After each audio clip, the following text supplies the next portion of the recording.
Time pass लागत है। तब का? अच्छा तो तोहके पता ना है का ये महंगाई में अच्छा गो दुकान घूम घूम के उधार पधार क के हम सामान लेके आवत हैं। अच्छा अच्छा तू यह बाजार करे गई रह न चुनरी लैल न कसैली लैल तो माई के पूजा कैसे होई बताव। देखा का देख हमके मेहरारू से ज्यादा बकबक करे के आदत ना है। अच्छा आखिर तू का कहल चाहत हो? अच्छा तो सुनो हम का कहल चाहत हैं। ठीक बा बोला। ओ मोरे पिया ठीक नहीं किया। अच्छा ओ मोरे पिया ठीक नहीं किया गढ़वा से लाली लाली चुनरी न लिया हो चुनरी न लिया।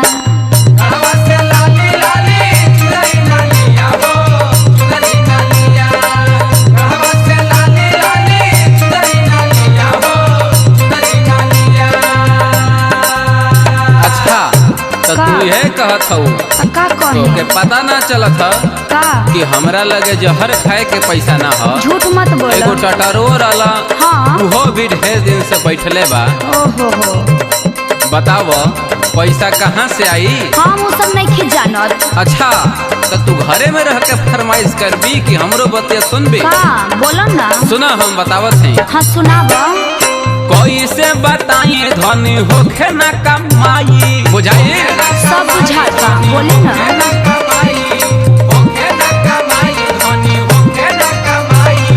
कैसे बताइए धनी होखे ना कमाई माफ कई दी है असो बढ़ दे बीमाई हो बढ़ दे बीमाई। अच्छा लगला बहाना करे बहाना ना चली। कहवा से लाली लाली चुनरी ले आई हो चुनरी ले आई। बोल बोल बोल का बोली?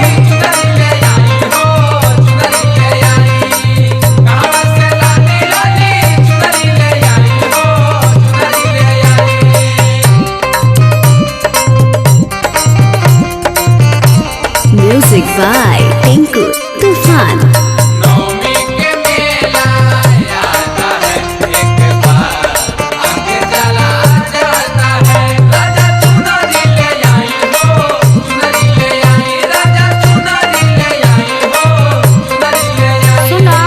बोला ताके कुछ नहीं खे बुझात।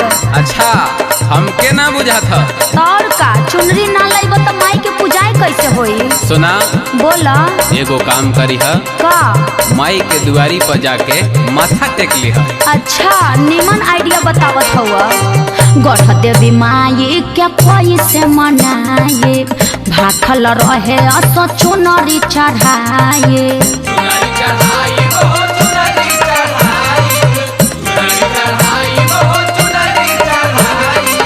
अच्छा तो ये बात है। हाँ हो बात मन धनी माई से अर्जी लगाई का ठेकुआ चढ़ाई असो माई के मनाई माई के मनाई वो माई के मनाई माई के मनाई वो माई के मनाई।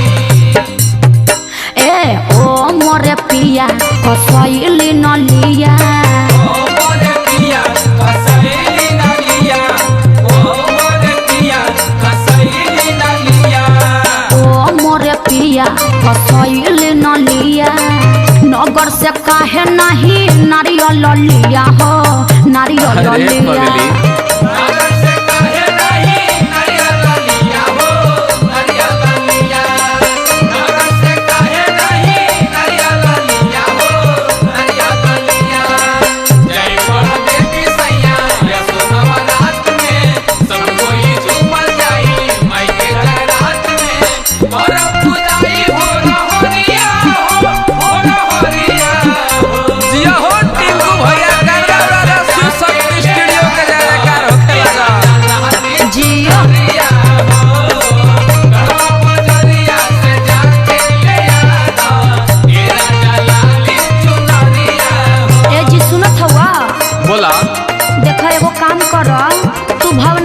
चल जा। अच्छा न तो गढ़वा चल जा न तो डाल्टनगंज चल जा, लेकिन हमके चुनरी चाहिए तो चाहिए। अरे हमरो बतिया सुनबो का सुनी? सुनते तो बानी।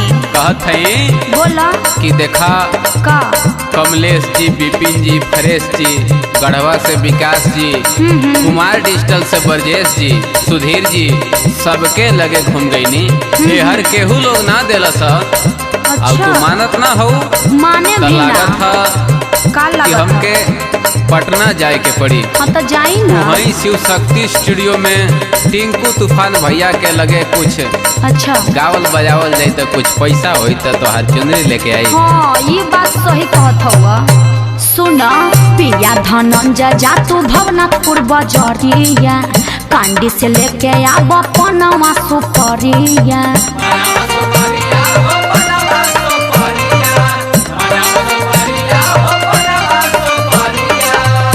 सुना बोला ना पैसा न कौड़ी बाटे हो गुजरिया, अच्छा। एही खातिर घूमे आईनी कई गो दुबरिया।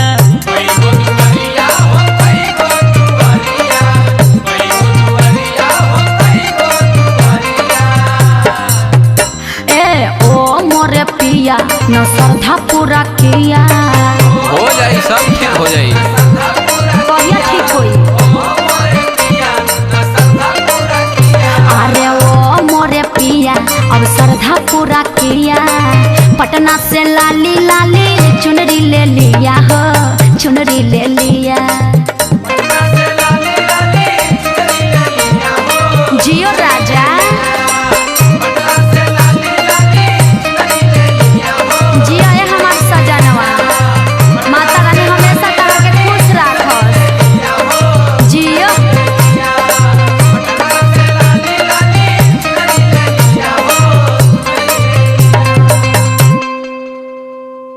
अगर आप चाहते हैं कुमार डिजिटल चैनल के ऑडियो वीडियो सबसे पहले आप तक पहुंचे तो लाल बटन दबाकर चैनल को सब्सक्राइब करें और हाँ बेल आइकन को दबाना ना भूलें।